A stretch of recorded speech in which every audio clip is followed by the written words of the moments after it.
Pai, do Filho e do Espírito Santo. Amém. Então, queremos pensar sobre a identidade do sacerdote ministerial, o presbítero, nesta visão intercalando o presbítero, sua identidade, ser salvista, uma vida religiosa, e aquilo que a igreja diz. Tudo isso sob o prisma daquilo que a gente sabe do nosso fundador, Padre Gilberto Maria Delfina. Então, em primeiro lugar, queremos pegar aqueles itens que estão na Presbyterorum Ordinis, mas antes disso, pensar naquilo que o Papa Bento disse na 5ª Conferência Geral do Episcopado Latino-Americano. Se o sacerdote fizer de Deus o fundamento e o centro de sua vida, então experimentará a alegria da fecundidade. Ele é, antes de tudo, conforme 1 Timóteo 6,11, um homem de Deus. Um homem que conhece a Deus em primeira mão e cultiva uma amizade profunda com Jesus, tendo os mesmos sentimentos dele, conforme Filipenses 2,5. Somente assim o sacerdote será capaz de levar Deus, o Deus encarnado Jesus Cristo, aos homens e ser representante do seu amor. Para cumprir a sua altíssima missão, deve possuir uma estrutura espiritual sólida, viver a existência animada pela fé, a esperança e a caridade, e tem de ser, como Jesus, um homem que procure, através da oração, o rosto e a vontade de Deus, sempre com uma preparação cultural e intelectual. Então, nesse primeiro ponto, o Papa Bento vai fazer essa relação. Ser padre é homem de Deus, quer dizer, a sua ocupação primeira, a sua identidade primeira tem que se referir-se ao próprio Deus.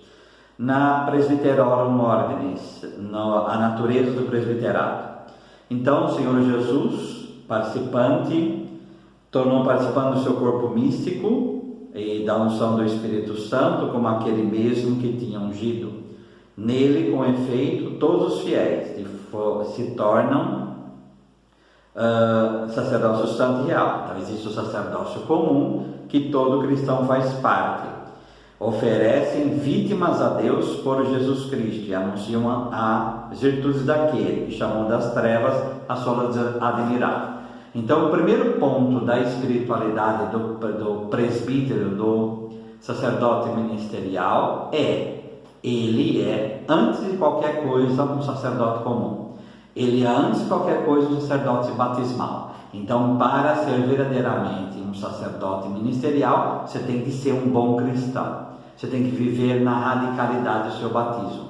E aqui já ligamos com a própria vida religiosa salvista. Se vida religiosa é viver a radicalidade na raiz do batismo, então a vivência radical deste batismo na vida religiosa, no louvor de Deus, vai te dar base para ser um verdadeiro sacerdote ministerial entregue a Deus. Então, para ser esse sacerdote, primeiramente tem que ter essa base humana, ser humano, ter a identidade humana bem formada. Com essa identidade humana bem formada, seja na masculinidade, na própria história, na própria família, saber quem é, de onde veio, então sabendo o que é relacionar-se com outro ser humano, ter a visão clara do que é no relacionamento com o sexo oposto. Então, saber isso, primeira base. Somos nessa identidade imersos no batismo. Então, viver a triamúnera, sacerdote, profeta e rei, viver a fé, esperança e caridade, as virtudes teologais, dentro das virtudes também cardeais e as virtudes morais. Então, nesse processo, viver a radicalidade do batismo na prática das virtudes, aí eu tenho uma base para verdadeiramente anunciar o Evangelho e celebrar os sacramentos. Então, aí sim eu tenho claro quem eu sou. Dentre esses fiéis, alguns como ministros que na sociedade dos crentes possuíssem o sagrado poder da ordem para oferecer sacrifício, perdoar pecados e exercer o ofício sacerdotal em nome de Jesus Cristo a favor dos homens. Então, esse é o centro da vida, né? Quer dizer, esse oferecer sacrifício, que obviamente é a Eucaristia, todo mundo sacramental, e perdoar os pecados, enfim, exercer esse sacerdócio, essa entrega. Constituídos na ordem do presbiterato, fossem cooperadores da ordem do episcopado, para que no desempenho perfeito sua missão apostólica confiada por Cristo. A vocação, ela é ao mesmo tempo colegial e pessoal. Então ela é pessoal porque cada um é chamado com seus próprios dons, e vamos colocar esses dons a serviço do ministério. Por outro lado, vivemos de forma colegial. Então ninguém é padre sozinho, ninguém é presbítero sozinho. Somos na cooperação com o bispo, em presbitério, na pastoral. Então esta é a visão. Participando a seu modo do mundo apostólico, os presbíteros recebem de Deus a graça de serem ministros de Jesus Cristo no meio dos povos, desempenhando o sagrado ministério do Evangelho, para que seja aceita a oblação dos mesmos povos, santificada no Espírito. Então, nós somos chamados pelo carisma do louvor de Deus aqui de forma específica. A graça de serem ministros de Jesus Cristo. Em primeiro lugar, servos de Jesus Cristo. Em primeiro lugar, servimos a Ele. Ele é o nosso Senhor, nele somos sacerdotes ministerial. Então, a participação do único sacerdócio do Cristo é na participação dele. Então, somos servos em primeiro lugar de Jesus Salvador. Tendo essa clareza que somos servos dele, aí nos voltamos para o meio dos povos, desempenhando o sagrado ministério do Evangelho, que é a própria pregação da palavra. Não pregamos a nós mesmos, mas pregamos a própria palavra de Deus. Para que pregar a palavra? Para formar o ser humano, para que seja aceita a oblação dos mesmos povos. Então, se nós estamos aqui numa dimensão de louvor de Deus, a nossa missão, aí vem a questão do povo bem disposto. No louvor de Deus, preparar esse povo bem disposto para que esse povo se volte totalmente para Deus, para que esse povo viva as virtudes, viva a graça e aí sim viva para Deus. Então a pregação da palavra, que é a pregação da própria palavra de Deus, é para que seja aceita a oblação dos mesmos povos, que esses povos sirvam a Deus e se entreguem totalmente ao Senhor, por uma vida santa. Então, esse é o centro da própria missão do sacerdote. Tudo isso santificado no Espírito Santo. Então, nós temos que imaginar que ativismo não comporta dentro dessa perspectiva. É o Espírito que nos precede, é Ele que nos impulsiona, é Ele que nos dá a graça. Conforme Romanos 12:1, que depois vamos pensar, mas é pelo ministério dos presbíteros que o sacrifício espiritual dos fiéis se consuma em união com o sacrifício de Cristo, mediador único que é oferecido a Eucaristia. Então, é pelo ministério do sacerdócio. Então, o serviço ao sacerdócio comum, para que cada fiel consiga, através do perdão dos pecados, através da Eucaristia, dos demais sacramentos e toda a bênção, etc., unir a própria entrega à entrega de Cristo. Jesus quis, quem vos ouve a mim ouve, conforme o Evangelho do nosso carisma, Lucas 10. Então, quem vos ouve a mim ouve. Quer dizer, nós somos e devemos ser o rosto de Cristo para auxiliar os fiéis na sua própria vida, não só nos momentos de celebração, mas também pelo aconselhamento, também pela orientação, também pelo perdão dos pecados. Vão se purificando, vão crescendo como ser humano para aí verdadeiramente se unir a Deus. Então Deus quis se utilizar de ministros, de servidores, para que esse serviço seja feito, para que seja uma logiquelatré, quer dizer, para que seja um verdadeiro culto espiritual, e cada vida de cada fiel possa oferecer um sacrifício agradável a Deus. Agora, eles precisam de ajuda. Então, faz parte da nossa identidade, através do sacramento da ordem, nos colocar a serviço para que o fiel possa se unir a Deus. O fim que os presbíteros pretendem atingir, tudo isso faz parte da identidade. Com o seu ministério, com a sua vida, é a glória de Deus Pai em Cristo. Então aqui fica claro, o fim é a glória de Deus e não a glória de si mesmo. O fim é que cada pessoa que cresce na graça, que louva verdadeiramente a Deus, não só com a palavra, mas com a vida, isso daí vai prestar uma glória a Deus. Essa é a finalidade da nossa vida. Essa é a finalidade de cada um de nós. Essa glória consiste em que os homens aceitem consciente, livre e gratamente a obra de Deus, perfeitamente realizada em Cristo, e manifestem toda a sua vida. Então, livre. Então, por isso o Padre Gilberto insistia que eram meus filhos livres. Quem não é livre, como vai fazer o outro livre? Então, se estamos presos, se estamos com problemas que nos prendem, como você vai deixar o outro livre? Se temos uma visão tacanha, fechada sobre a própria realidade, como que vamos fazer os outros livres? Então, liberdade comporta paciência, liberdade comporta insistência, oportuno e inoportunamente, como vai dizer na carta de Timóteo. Então, essa é a vida do presbítero. Então, o Padre Gilberto teve que sofrer muito para fundar essa obra, então, numa paciência infinita. Por isso, o sonho, paciência, paciência, paciência. O louvor de Deus padece por paciência.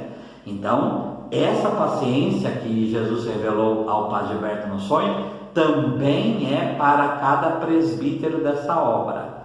Por quê? Porque senão nós formamos somente cascas, formamos somente um invólucro, mas dentro a pessoa não fez uma opção por Deus. E se ela não fez essa opção por Deus, ela não consegue, como está dito aqui, manifestar em toda a sua vida esse louvor. Não vai manifestar, esse vai ser algo fingido e não pleno.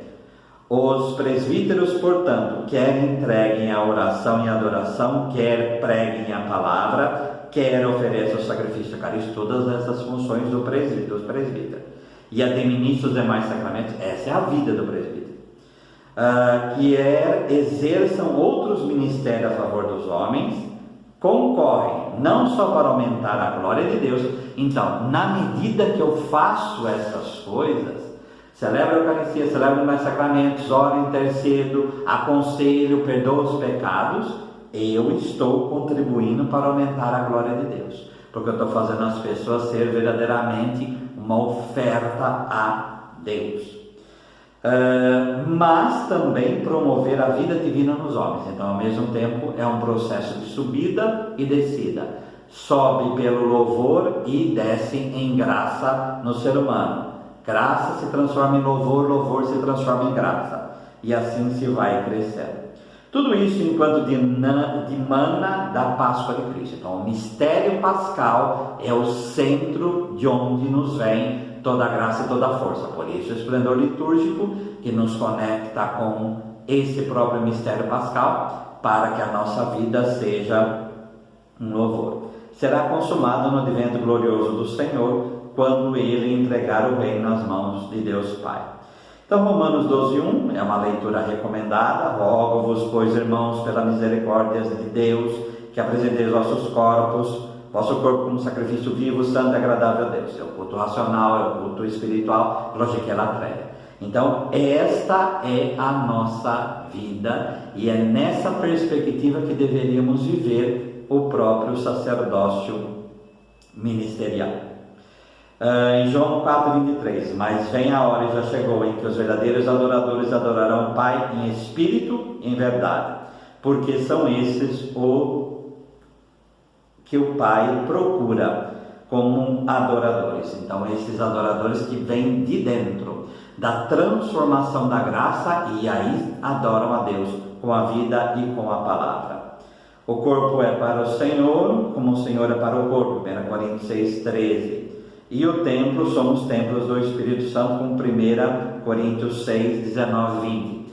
Então, zelar pelos templos. Então, cada pessoa deve ser trabalhada, deve ser conscientizada de que é templo do Espírito Santo. E, finalmente, Oséias 6,6. Pois misericórdia que querem não sacrifício, conhecimento de Deus, mais que o holocausto. O que Oséias está demonstrando aqui? A essência do que é o sacrifício. A misericórdia, o amor. Não é que Oséias vai contra o templo, mas ele vai mostrar qual é a essência do sacrifício. Senão esse sacrifício se tornaria somente externo, né?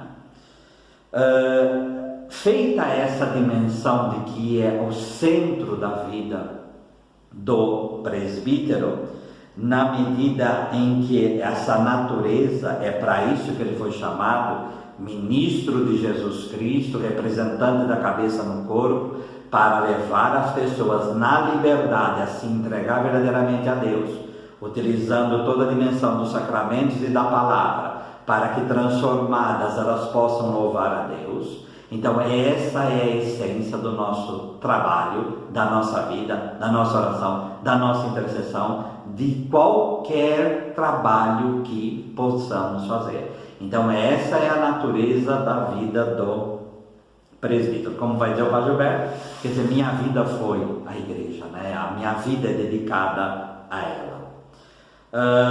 E agora vamos esmiuçar, então, as dimensões da triamúnera. Primeiro, o ministro da palavra.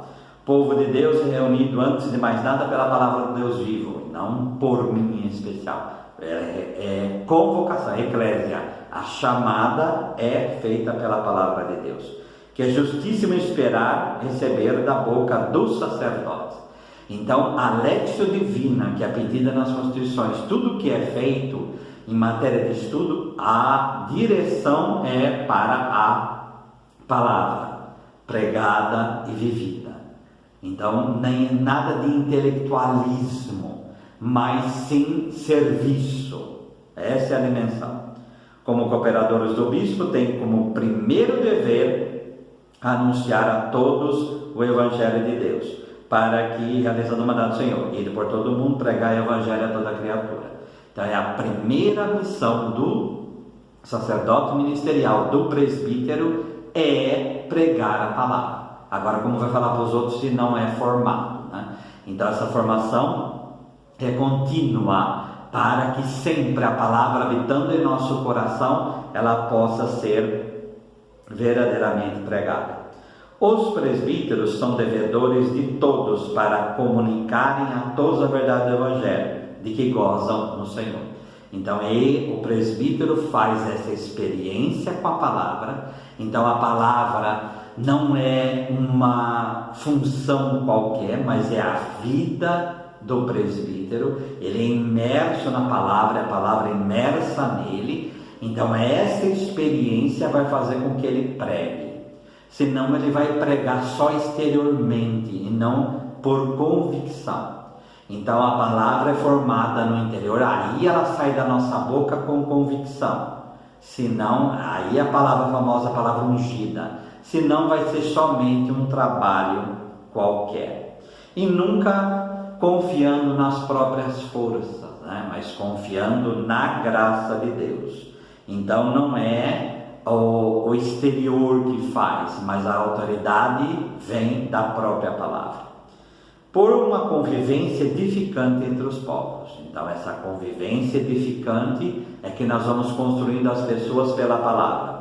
Os leva a glorificar a Deus. Novamente a presbiteral ordem lhes enfatiza se glorificar a Deus, que é a missão última, que é o cume da nossa missão. E aí vem o louvor de Deus, né? Então é pregação, homilia, formação, instruções e conselho. Então tudo isso deve estar em. Então, desde um pequeno conselho dentro de uma confissão até uma formação, passando pela homilia e todas as outras pregações, tudo deve estar imerso na palavra de Deus e nunca no protagonismo sacerdotal, conforme o Sacramento Caritatis do Papa Bento XVI. Nunca eu, mas sim a palavra que tem que ser dita em primeiro lugar. Uma leitura interessante, 1 Coríntios 9, 14 e 27, então aqui só alguns versículos. Anunciar o Evangelho não é título de glória para mim, é antes uma necessidade que se me impõe. Ai de mim se eu não anunciar o Evangelho. Então essa é uma obrigação que Paulo fala que vem do próprio interior dele. Então essa impele ele a evangelizar. Se nós não sentimos isso, então nós temos que pedir para Deus a graça desse amor evangelizador. Versículo 17: se eu fizesse por iniciativa própria, então ninguém é por iniciativa própria, mas aquele que é chamado por Deus, teria direito ao salário, mas o que eu faço é por imposição, desempenho de um cargo que me foi confiado. Qual é o meu salário? É que pregando o Evangelho eu prego gratuitamente, sem usar dos direitos que a pregação do Evangelho me confere.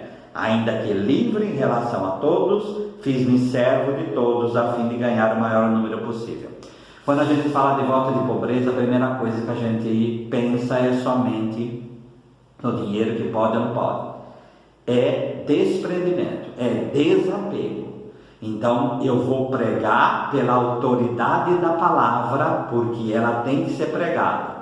Então até o respeito, eu não vou falar tal coisa porque pode criar melindre aqui ali. Também não vou falar para machucar pessoas, mas eu vou falar sempre com essa intenção, desapegado de mim mesmo, para que Deus seja glorificado, para que essas pessoas cresçam, para que essas pessoas cheguem até Deus.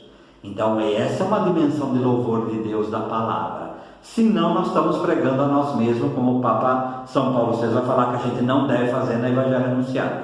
Então o pregador prega Jesus Cristo, mas tomar cuidado para não tornar isso uma ideologia. Então a objetividade da palavra, a palavra fazendo parte da nossa vida, e nós tendo essa intenção de que queremos fazer pessoas livres para glorificar a Deus, aí sim nós estamos numa dimensão sem estar apegado às pessoas. Então não importa se é uma missa durante a semana com 10 pessoas, ou se é uma missa de um encontro com 600 mil, 2 mil pessoas.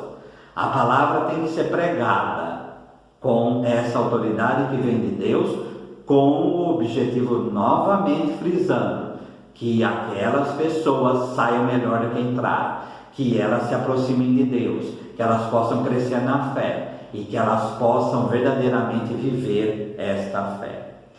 E finalmente no versículo 27, aí um alerta: trato duramente meu corpo e reduzo a servidão, a fim de que não aconteça que, proclamando a mensagem aos outros, venha eu mesmo a ser reprovado. Então às vezes podemos ter palavras bonitas, mas a vivência não está tão bem assim. Por isso esse trabalho, o corpo, toda a dimensão da carne, toda a dimensão da minha vivência terrestre deve ser trabalhada na graça, para que a minha palavra tenha lastro, tenha base, né? Ministro do sacramento. Então, palavra, a dimensão profética. Ministro agora do sacramento, a dimensão sacerdotal, né? Litúrgica. Deus, que é o único santo e santificação, quis unir a si, como companheiros e colaboradores, homens que servissem humildemente à obra da santificação. Então ele quis associar a si. Quem vos ouve, a mim ouve. Então eu vos envio, ide. Então esse ide, preparai o caminho diante de mim. Então tudo isso é uma associação à sua própria obra, porque a obra é dele, não nós. Os presbíteros são consagrados por Deus por meio do ministério dos bispos, para que fez de modo especial, participantes do sacerdócio de Cristo, sejam na celebração do sagrado ministros daquele, servidores daquele, que na liturgia exerce perenemente o ofício sacerdotal a nosso favor. Então é Jesus que se oferece. Somos in persona Christi captis, na pessoa do Cristo cabeça. Então servimos como instrumento dele para que essa graça chegue às pessoas. A Eucaristia, assim como são eles convidados e levados a oferecer, juntamente com ele, a si mesmos, os trabalhos e todas as coisas criadas. Então, é um aprendizado de entrega, juntamente com ele, os seus trabalhos e todas as coisas criadas. Então, no Cristo, pela mão aí dos instrumentos sacerdotais, somos levados a entregar tudo aquilo que somos, tudo aquilo que temos na Eucaristia. É o centro banquete eucarístico da Assembleia dos Fiéis, a que o presbítero preside. Por isso, os presbíteros ensinam os fiéis a oferecer a Deus Pai a vítima divina no sacrifício da missa e a fazer com ela a oblação da própria vida. Novamente, se entregar através da Eucaristia. Ela é o centro da Assembleia. Então, se somos salvistas, com a recomendação de celebrar todos os dias, tendo o Santíssimo Sacramento como centro das nossas casas, ele se torna o centro da nossa paróquia e da nossa missão. Então, esse centro eucarístico fica claro também nos escritos, fica claro na piedade salvista, que tem que ter a Eucaristia como centro. Então, o altar é o centro da paróquia, não nos cansamos de falar isso. Os próprios presbíteros, ao recitar o ofício divino, liturgia das horas, distribuem então os louvores e ação de graças que elevam a Eucaristia. É com o ofício divino que eles, em nome da Igreja, rezam a Deus por todo o povo que lhes fora confiado. Então, a liturgia das horas, com prolongamento, preparação para a Eucaristia, é ofício que brota da identidade. Então, se vemos a liturgia das horas somente como circunstancial, então nós perdemos, primeiro, na dimensão comunitária de rezarmos juntos, e também, mesmo quando não rezamos juntos, a obrigação de intercessão. Então, o sacerdócio se exerce não somente em função pública, mas também em privado, mas fazendo o ofício que é de toda a Igreja, intercedendo. Então, não existe sacerdócio sem intercessor, é incoerência. Procurem os presbíteros cultivar retamente a ciência e a arte litúrgica, para que seu ministério litúrgico, Deus Pai, Filho e Espírito Santo, seja louvado cada vez mais perfeitamente pelas comunidades a eles confiadas. Então, o esplendor litúrgico é obrigatório e brota daqui. Então, cultivar retamente a ciência e a arte litúrgica. A ciência como aquilo que é o espírito da liturgia, toda a teologia litúrgica. E a arte litúrgica, a arte celebrandi, o processo que vem nomeado nas rubricas, que vem demonstrado, que aí o Padre Gilberto vai falar até a mínima rubrica. E pegar toda a riqueza das rubricas do missal e de todos os livros litúrgicos e utilizá-las ao máximo. Então, esse processo com relação à liturgia não é facultativo, é obrigatório e está ligado à própria identidade. Em Hebreus 1:1, havendo falado muitas vezes de muitos modos, nesses últimos dias nos falou para o seu Filho, a quem constituiu herdeiro de todas as coisas, pelo qual também fez o universo. Ele que é o resplendor da glória e a expressão exata do seu ser, sustentando todas as coisas pela palavra do seu poder. Aquilo que era visível no Cristo, como diz os padres da Igreja, se torna visível nos sacramentos.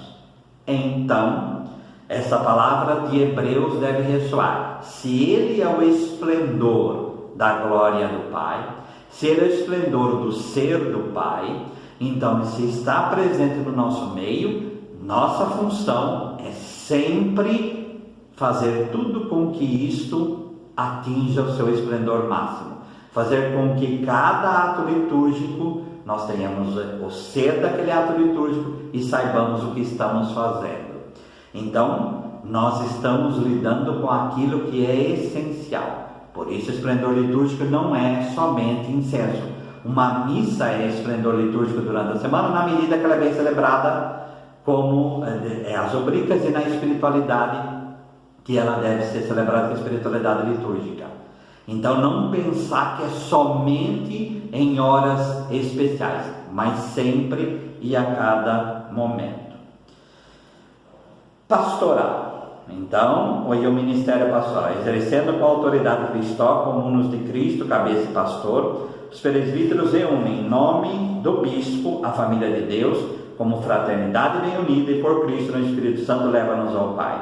A edificação da igreja, porém, os presbíteros devem tratar com todos com grande humanidade, a exemplo do Senhor. Então, somos chamados a construir família. Então, paróquia tem que ser família, comunidade tem que ser família, tudo tem que ser família.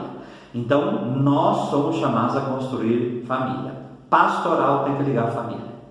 Família é unidade na diversidade. Então, não pode ter privilégio. Essa pastoral eu gosto, aquela lá não. Então, eu começo a excluir. Não existe exclusivismo. Então, a estrutura pastoral. E lembrar que o diretório pastoral para os bispos, que é publicado pela Santa Sé, é aquilo que se torna para nós o referencial da ação pastoral. Então, pastoral não é facultativo, pastoral é essencial.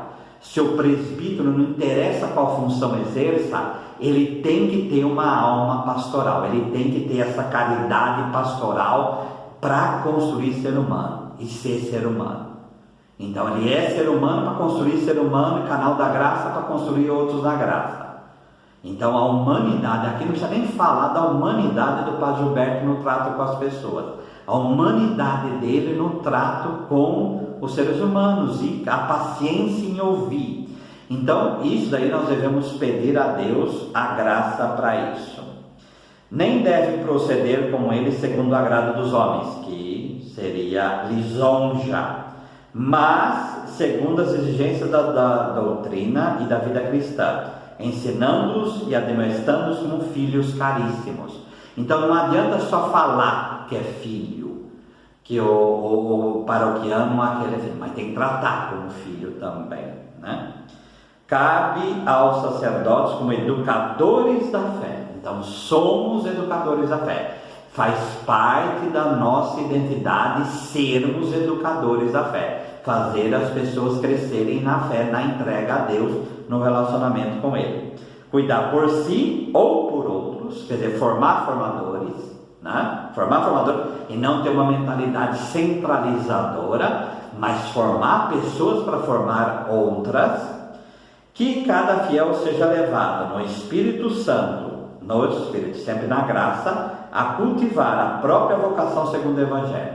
Então, cada um tem a sua vocação e nós somos chamados a fazer a pessoa atingir a finalidade da própria vocação, seja ela qual for. Há uma caridade sincera e operosa e a liberdade com que Cristo nos libertou, conforme Gálatas 5:1. Então, nós, na liberdade, vamos construir um ser humano. Isso é pastoral. Então, essa unidade na diversidade é pastoral. Então, sem isso, nós começamos a descaracterizar aquilo que é a própria identidade de Igreja Católica Apostólica Romana. Então, essa mentalidade pastoral é uma ação da igreja, pastoral é uma ação da igreja, uma ação eclesial. Então, se nós começamos a fazer o contrário, nós estamos fazendo uma ação que brota da nossa mente, ou restrita a um movimento, ou restrita seja lá o que for, tá? Então, a mentalidade de corrente de graça, com o Papa Francisco agora deixa claro qual é a relação da corrente de graça com a própria pastoral. Então, fica tranquila essa relação, porque podemos falar da imersão na graça, que é o batismo no Espírito em qualquer dimensão pastoral, e fazer os fiéis se aproximarem disto, né? Este processo sempre crescendo na liberdade e na paciência, tá? Sejam também ensinados os cristãos a não viverem só para si. Então, esse egoísmo não parte com o ser cristão. Cada um, assim como recebeu a graça, e administre mutuamente, assim cumpram cristamente seus deveres na comunidade humana. Então, tornar cada cristão instrumento da graça de Deus. E às vezes o cristão não tem essa mentalidade, aquela mentalidade muitas vezes fechada em si. É missionário, discípulo missionário, conforme a Conferência Aparecida.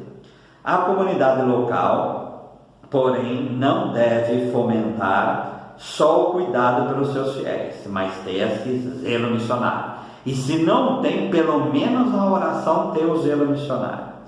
Na estruturação da comunidade cristã, os presbíteros nunca servem a alguma ideologia ou facção humana, mas como anunciadores do Evangelho e pastores da igreja, trabalham pelo aumento espiritual do corpo de Cristo e não se fechar em qualquer ideologia, seja ela de que estirpe for. Mateus 25, 31 e 46, né? Então, o fim do mundo, o julgamento, versículo 40, o rei respondendo lhes dirá: de verdade vos afirmo que sempre que eu fizesse a um desses meus pequeninos irmãos, a mim o fizesse. Então, vê cada pessoa como esse pequenino irmão em Cristo Jesus, para fazê-lo atingir essa operosa caridade, na liberdade e imersos na graça.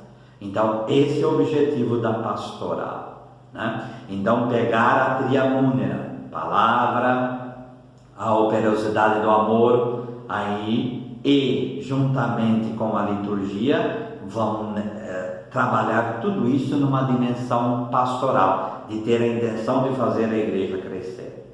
Relações entre os bispos e os presbíteros. Todos os presbíteros participam de tal maneira com os bispos no mesmo e único sacerdócio e ministério de Cristo, que na unidade da consagração e missão requer a sua comunhão hierárquica com a ordem episcopal. Então, os bispos, pelo dom do Espírito Santo, dado aos presbíteros na sagrada ordenação, têm-nos como necessários cooperadores e conselheiros no ministério. Por causa desta comunhão, no mesmo sacerdócio e ministério, os bispos devem estimar aí os presbíteros. E os presbíteros, por sua vez, recebido pelos bispos, reverenciem neles a autoridade de Cristo. Então, todo o amor que foi pedido pelo Padre Gilberto com relação ao Papa, que tanto que havia um quarto voto de fidelidade, que hoje está na Constituição, não como voto, mas como um princípio de vida. Então, vê não só como algo qualquer, mas como um princípio de espiritualidade. Então, presença em reuniões, mesmo que às vezes é difícil, aquela coisa toda. Então, procurar esta comunhão, essa construção de comunhão, né? Então, o que está ali como obrigação é óbvio, né? Então, aí é bom ler Filipenses 1,17, todo o contexto ali da comunidade filipense, que entrou orgulho naquela comunidade, e São Paulo vai falar para transformar isso. Então, no versículo 12, primeiro no 8, assim os melhores foi obediente até a morte. Então, rupakos, quer dizer, ou se submeter. Então, nos submetemos a Deus para entrar em comunhão com isso, mas para isso, no versículo 12, obedecestes não só na minha presença, São Paulo dizendo, porém também na minha ausência.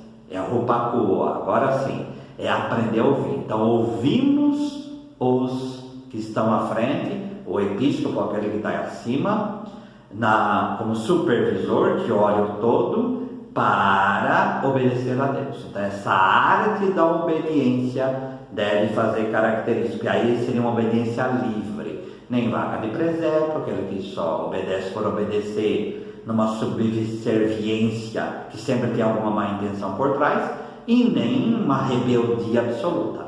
Então, se obedecemos como igreja, dentro das constituições, para o bem da própria igreja, para a glória de Deus, e sempre buscando aquilo que é a vontade de Deus. União e cooperação fraterna. Os presbíteros elevados ao presbiterado, pela ordenação, estão unidos entre si numa íntima fraternidade sacramental. Na diocese cujo serviço, sobre os bispos respectivos, estão consagrados, formam como um só presbitério. Unidade na diversidade. todos são enviados para cooperar numa obra comum. E aí vem a lista das obras. Quer exerça o ministério paroquial ou supraparoquial, quer se dedique à investigação científica ou ensino, quer se ocupe de trabalhos manuais, compartilhando a sorte de operários, quer, onde isso pareça conveniente, quer realize qualquer obra apostólica, quer qualquer missão, sempre em comunhão, sempre em comunhão.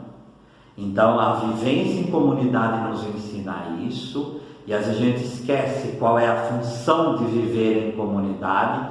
É para que sempre aprendamos a viver e ser comunhão onde quer que estejamos, aí acolher o dom uns dos outros e ajudar uns aos outros a viver o próprio dom na comunhão, né? Então o Padre Gilberto já sempre incentivava, que se reflete na Constituição, de viver os dons naturais, de colocá-los a serviço da igreja, não colocá-los acima da igreja, nem acima da obra, mas a serviço. Então a humildade é fundamental nesse ponto, e também valorizar a vocação de cada um. Se temos que valorizar a vocação do leigo, temos que valorizar a vocação uns dos outros. Aí vamos construindo comunidade, né? E deixando a inveja de lado, que o inimigo sempre vai procurar criar esse tipo de ambiente. Na medida que vivemos assim o louvor de Deus, e sabendo que tais trabalhos é todo para Ele, para a glória de Deus, na especificidade de cada um recebeu 5 ou 2 talentos, então cada um vai viver a sua diversidade de acordo com a sua capacidade, sempre referência a Deus. Quando aprendemos isto adentrar, vamos conseguir realizar isso com o presbitério, com as pessoas que Deus colocou. E aí vamos fazer isto em comunhão presbiteral. Então a comunhão dentro do Instituto não vai prejudicar a comunhão fora. Uma vai ajudando a outra, vai iluminando a outra. Os jovens referenciem a experiência dos mais velhos, cultivem a beneficência e a comunhão dos bens. Aqui as características dessa fraternidade presbiteral. Reúnam-se também espontaneamente na alegria para o descanso no espírito. Então tudo faz parte, porque tem que ser uma vida humana, quer dizer, uma vida que tenha várias dimensões, e nessas várias dimensões, com diversidade de idades, com diversidade de opiniões, com a necessidade de descanso, com a necessidade também de confraternidade, com a necessidade de conversar, com a necessidade de ser atendido, com a necessidade de ser acompanhado. Tudo isto para a missão, tudo isto para que nós temos suporte para trabalhar, né?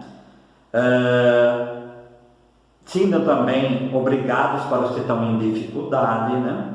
Então João 21, 15, 19 disse, depois de comer, Jesus disse a Simão Pedro: Simão, filho de João, tu me amas mais que estes? Respondeu: sim, Senhor, tu sabes que te amo, apacenta meus cordeiros. Então esse apacentar também é o nosso irmão presbítero, é a pessoa que necessita. Então saber lidar com fragilidade humana, saber fazer o outro crescer, e saber que se começamos a sair de toda essa identidade que foi descrita, nós começamos a perder a nós mesmos. Então não esquecer qual é a razão do nosso viver, levar as pessoas a viverem cada decisão, cada ato, crescerem na própria vocação, e a finalidade última, entrar na glória de Deus, tá? Então, se nós perdemos qual é a razão do nosso ministério, então tudo isso vira periférico. Então, toda essa fraternidade sacerdotal, a pastoral, tudo é feito para levar essas pessoas até Deus, para que haja esse encontro, e nesse encontro, sendo transformadas, possam praticar as virtudes e se assemelhar e possam falar como Gálatas 2:20, não sou eu quem vivo, é Cristo que vive em mim. Então, nós somos chamados, por isso a relação com os leigos, no último aqui, perscrutem com o sentido da fé, reconheçam com alegria e promovam com diligência os multiformes carismas dos leigos. Então, não vê o leigo como inimigo e também nem idolatrar leigo, mas saber, cada um tem a sua vocação, cada um tem o seu itinerário espiritual e eu vou ajudar a viver os próprios carismas. Por outro lado, os fiéis, por sua vez, tomem consciência de que devem estar obrigados aos presbíteros, dediquem filial amor como pais e pastores. Esse respeito e ensinar os leigos a respeitar, não somente a própria pessoa, mas a todo e qualquer, né? E até respeito entre si, né? Amar-se, né?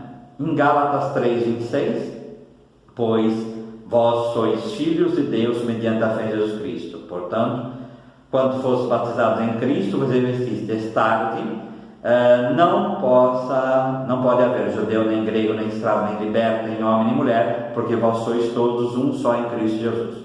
Então, ser um Cristo Jesus não é aniquilar o ser homem ou ser mulher, mas tudo é em relação a Deus. Então, eu vou viver ser homem em relação a Deus, eu vou viver ser presbítero em relação a Deus. E aí não podemos tomar posse e absolutizar nada, porque tudo recebemos de Deus e tudo somos para a sua glória. O problema da idolatria é quando começamos a tomar posse daquilo que é de Deus. Aí nós perdemos a nossa própria vocação. Então o sacerdote, concluindo, vivia essa triamúnera, profeta, sacerdote e rei, que cada batizado é, só que aí vai viver como representante da cabeça no corpo, né? Como nós somos salvistas, então vai entrar o quê? A espiritualidade carismática, a vida religiosa, a vida comunitária, toda essa dimensão da corrente de graça, o batismo no Espírito, isso vai entrar, e a vivência dos carismas, para cooperar, para que a dimensão da palavra, a dimensão da liturgia e a dimensão da ação caritativa, dentro de uma estruturação pastoral, possa ser vivida para o louvor de Deus. Então, carismas e a graça do batismo no Espírito só vem para cooperar para que cada fiel atinja a sua própria vocação, encontre o seu lugar na igreja e possamos promover a comunhão. Sem transformação interior, sem transformação das pessoas, nós poderíamos criar casca de louvor. Nós poderíamos criar pessoas que entendam de rubrica, entendam disso, daquilo, façam isso ou façam aquilo, são fazedores, mas vivendo uma vida sem virtudes, então não está vivendo o louvor de Deus. Então, que o nosso carisma nos conscientize que viver a triamúnera como presbíteros nos faz verdadeiramente instrumentos para o louvor da sua glória. O que nosso carisma faz é tornar esse processo consciente, mais uma vez falando nisto. Então, que nós saibamos relacionar as dimensões carismáticas do batismo com a graça do Espírito, juntamente com essa comunhão, tudo mais, o esplendor litúrgico, saber realmente fazer com que haja unidade na diversidade, tornar família e levar cada pessoa a ser verdadeiramente um louvor de Deus. Então, peçamos ao Senhor que o sonho do Padre Gilberto, sacerdotes santos e sábios, mais santos do que sábios, porque queriam sacerdotes zelosos. Então, quando aconteceu o fechamento do seminário, ele falou: eu nasci, eu vejo que a minha vocação é formar sacerdotes. Então, a vocação dele era formar padres que tivessem esta consciência de que todo o processo pastoral, todo o processo da vivência da triamúnera no sacerdócio ministerial é para o louvor de Deus e não para a glória própria, conforme João 5,44. Se procurais a glória um dos outros, não vão procurar a glória do Deus vivo. Que o Senhor nos envie o seu Espírito para que tenhamos consciência à vocação que fomos chamados. O Senhor nos abençoe, nos livre de todo mal e nos conduz à vida eterna. Amém.